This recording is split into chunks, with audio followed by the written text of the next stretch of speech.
The Block Arcade is known for its richly decorated interior spaces and exclusive retailers. Many visitors to Melbourne will come and visit this boutique arcade, not knowing the significant history behind it. The Collins Street wing of the arcade was built in 1892 and the Elizabeth Street wing was added in 1893.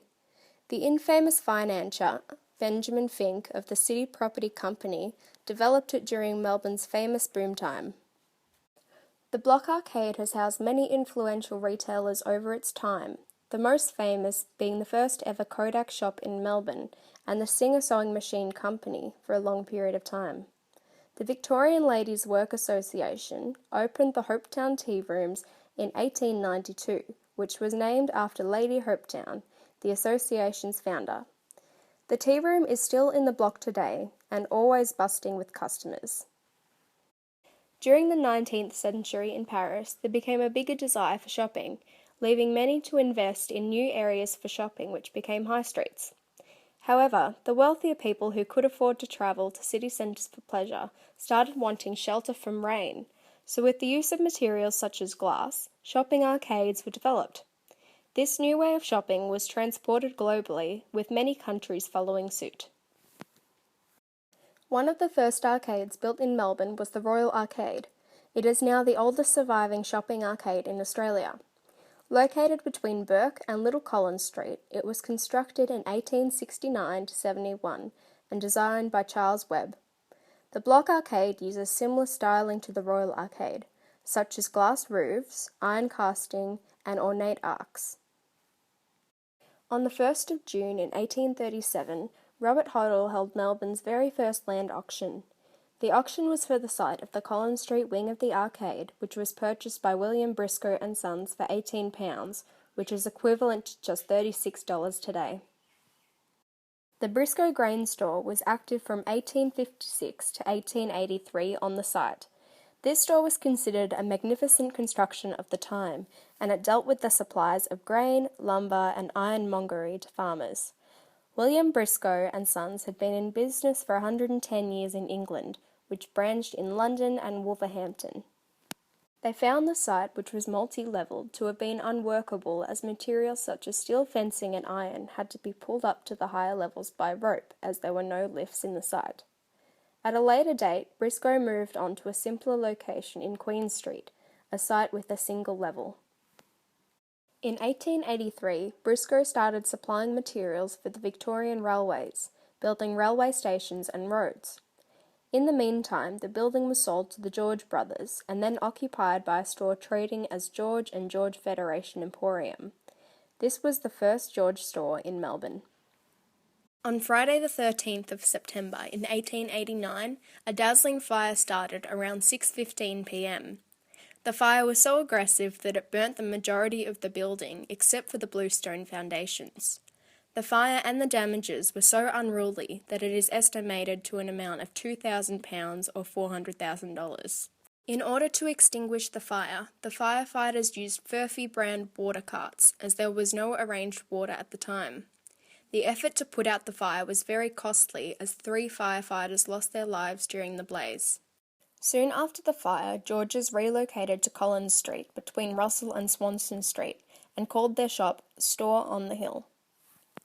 The fire brigades were owned by various insurance companies, and because of the George Fire in 1889, it later became MFB, Metropolitan Fire Brigades. 3 months later, the City Property Company bought the site and commissioned the construction of the Block Arcade that we know and love today.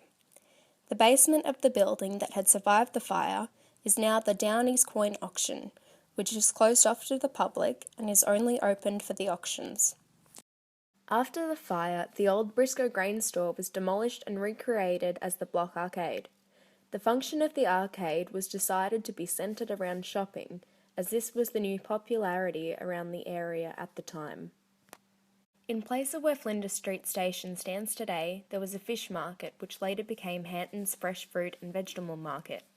This original market space was demolished in 1900 for Flinders Street Station. Another major shopping area was the General Market, which was later known as the Western Market. This operated from 1842 until its demolition in 1961. A whole block was dedicated to this market, which was surrounded by Collins Street, Market Street, Flinders Lane and William Street, and stood in part where the Block Arcade is now. Multiple other areas were dedicated market spaces around the time of the Block Arcade's foundation, impacting on the function for shopping. When designing the Block Arcade, the brief stated that it should be modelled on the Galleria Vittorio in Milan. In the final design, areas used from the Galleria Vittorio included the natural adaptation of light through the translucent glass ceiling. The glass dome centrally placed in the arcade is also inspired by the Galleria Vittorio, along with the classically designed mosaic floors. A large amount of the recycled bluestone used in the construction of the Briscoe building was incorporated into the foundation of the Block Arcade. The block holds a very European look due to these glass ceilings and the glass dome. The wrought iron decoration used in the ceiling design and the carved stone finishes also resemble this European look. The mosaic floor throughout the interior of the Block Arcade was designed by Craven Dennell using a classical Victorian style of architecture. The tiles used, which make up the mosaic patterns, were manufactured in Italy and cost $1,200 to lay down. The Block Arcades still have reserved samples of all of the colours used in the mosaic except for dark chocolate. The mosaic floor was covered in Feltex carpet during the Second World War to protect the tiles from military footwear. The floor was the largest expanse of mosaic laid down in Australia at this time. The shops and cafes throughout the arcade are all highly decorative, as they are modelled on those developed in great European countries such as Paris, London and Milan. Features brought into the arcade from these influences included a clean and modern look, which protected the shoppers from uncomfortable weather in the city streets. The decorated style works well with the colour-coordinated paintwork, heritage lamp lighting, and the etched glass ceiling. The architectural design is used to display prestigious goods. This enables buyers to browse at first and become more interested in goods without pressure to actually purchase an item. Window shopping became accepted as a leisure activity to pass time through arcades and shopping areas designed in this way. The Block Arcade's intricate decoration of its interior spaces and exclusive retailers make it a unique English-styled arcade. The rich history behind the site is unknown to most, but it holds a significant journey of past uses and events. The Block Arcade has been used as a high-class shopping mall since 1892 and will hopefully continue to stand for years to come and for future generations to enjoy.